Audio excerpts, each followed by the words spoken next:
दोस्तों, एक और सच्ची घटना के एपिसोड में आपका स्वागत है। अगर आप छोटे बच्चे हैं, अगर आपको भूतों से डर लगता है तो आप इस वीडियो को छोड़ के जा सकते हैं, क्योंकि आज के वीडियो में मैं आपको एक सच्ची घटना बताने वाला हूं। ये 2005 की बात है और एक लड़की के जिंदगी का सच्चा वाकया, एक सच्ची घटना है। तो चलिए एक कहानी को शुरू करते हैं। मुझे उम्मीद है कि आपने मेरे चैनल को जरूर सब्सक्राइब किया होगा। एक रात सान्या अपने कमरे में बैठकर किताब पढ़ रही थी कि अचानक लाइट चली गई। अब जैसे ही लाइट गई तो पूरे कमरे में अंधेरा हो गया, चारों तरफ अंधेरा छा गया। सान्या अपनी बेड से उठी और किताब को रखकर माचिस उठाकर मोमबत्ती जला दी और वापस आकर अपने बेड पर लेट गई। अब बिजली का इंतजार करने लगी, लेकिन उस वक्त बिजली की लोड शेडिंग बहुत हुआ करती थी, लेकिन 1 घंटे के बाद वापस आ जाया करती थी। लेकिन उस रात अजीब बात यह हुई कि बिजली वापस ही नहीं आई। सान्या ने 2 घंटे तक बिजली का इंतज़ार किया, लेकिन बिजली वापस नहीं आई। जब सान्या बिजली का इंतज़ार करते करते थक गई तो उसने सोने का फैसला किया। इसलिए वो उठी और मोमबत्ती को बुझाकर वापस अपनी बेड पर जाके लेट गई सोने के लिए।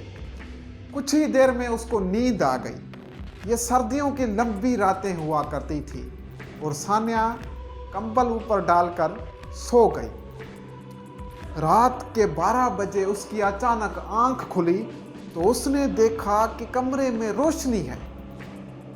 उसने देखा कि हो सकता है कि लाइट आई हो, लेकिन लाइट भी नहीं आई थी।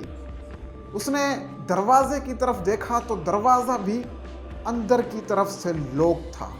ये रोशनी किसी और चीज़ की नहीं थी, बल्कि मोमबत्ती की रोशनी थी। उसने मोमबत्ती की तरफ देखा तो मोमबत्ती जल रही थी।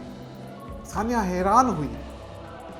उसने सोचा कि मुझे अच्छी तरह से याद है कि मैंने सोने से पहले मोमबत्ती को बुझा दिया था, लेकिन ये मोमबत्ती कैसे जल गई?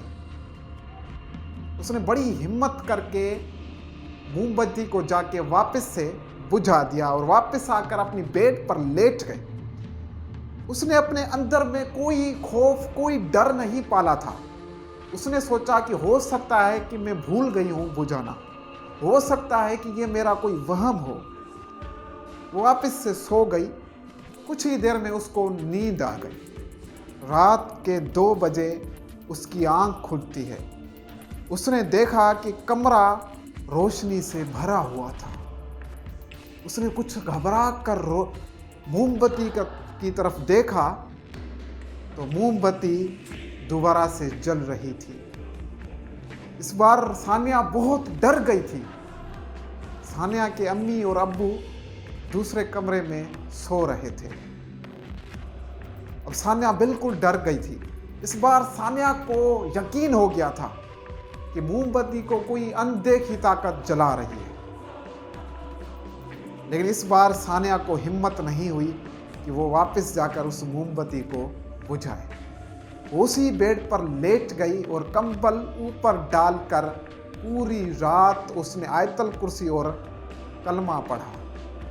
पूरी रात वो कलमा पढ़ती रही, आयतल कुर्सी और कलमा पढ़ती रही। जैसे ही सुबह हुई तो अजान हुई। जैसे ही अजान हुई तो वो मोमबत्ती खुद ब खुद बुझ गई। अजान होते ही वो मोमबत्ती मुकम्मल तौर पे बुझ गई। इस वाक़े के बाद सान्या बहुत ज़्यादा डर गई थी और उसके बाद उसने कुछ सूरतें याद कर ली थी जो वक्तन वक्ता वो पढ़ा करती थी, दोहराया करती थी। उसके बाद सान्या के साथ इस तरह का कोई वाक़या पेश नहीं आया।